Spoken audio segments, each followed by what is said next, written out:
Welcome to an Australia Stakes edition of Valley Form as we welcome back resident Rayman from Ladbrokes, Tommy Hackett. Tommy, how was your break, and more importantly, how's your first up form? It's good to be back, Benny. Really looking forward to the Australia Stakes meeting. It was great to be at the Valley last week with the Saturday meeting. Had a little bit of success there, so hopefully we can keep that rolling now into the big meeting tomorrow afternoon. Well, race 6 is the Steamatic handicap over the mile, and who gets the nod in leg 1 of the quaddie? It's a very interesting race, this one. Gentleman Roy is a very short favourite with Ladbrokes, currently $2.40 in our market. I think it's a deserving favourite, but I just can't get it quite as short as that current price. And there's been a move for another horse at a bit of a price here, Delightful Journey. And I think it is a really good chance of scoring an upset win here. Never gave his rivals a chance when he won by 4 lengths at Crampton last start. I think the Valley does seem like an ideal track for him. Michael Poy can take him straight to the front in the early stages of the race. It'll definitely give his rivals something to chase. So happy to have Delightful Journey on top. I do think it's an open race though, so I'm going to go fairly wide in the quaddie. Got to include number 2, Gentleman Roy, number 3, Tough Choice, number 4, Gracias Amigo, number 8, and Nelly, and then number 10, Delightful Journey. Race 7 is the day's feature. It's the MA Services Group Australia Stakes over 1,200 metres. We have a very short price favourite here in the form of the Kieran Maher and David Eustace trained Marabi, and I'm firmly in her corner. She's been so impressive this far in her career, winning all of her 5 starts to date, and her victory last time at Caulfield was the pick of the bunch in my opinion.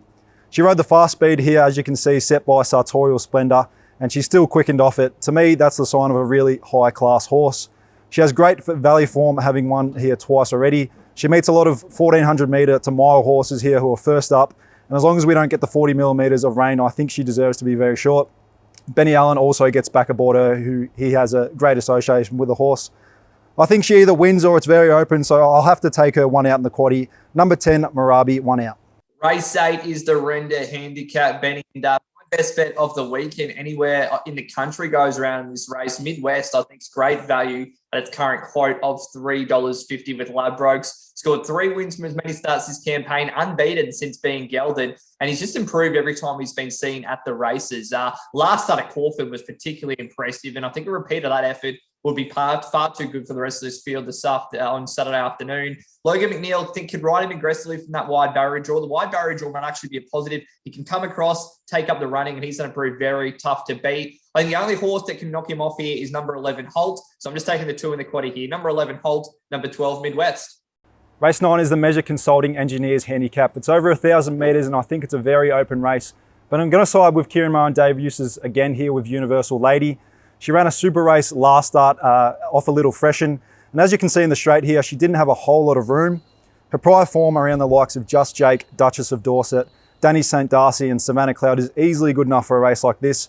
And at around double figures, I think she just has to be a bet.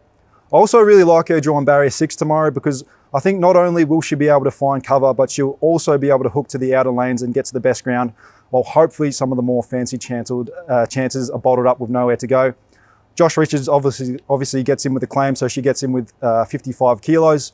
In the quaddie, I will go wider here. Number 1, Okay to Pay. Number 2, Soul Obsession.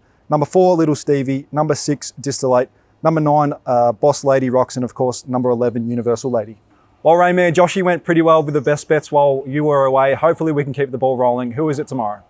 Going nice and early in the day here, Benny. As Midwest Link's going to be very tough to beat. But another tip in the early quaddie, race 3, number 2, Stay Gold. Same connections, both owned by Rosemont Stud. Is another horse who's just absolutely flying at the moment. 3 wins from her past 4 race starts. Has been improving every time she's been seen at the races. So another horse that's won well at the Valley in the past. And she must get an absolutely dream run here with Jamie Carr in the saddle. So ticks all the boxes here for me. Race 3, number 2, Stay Gold.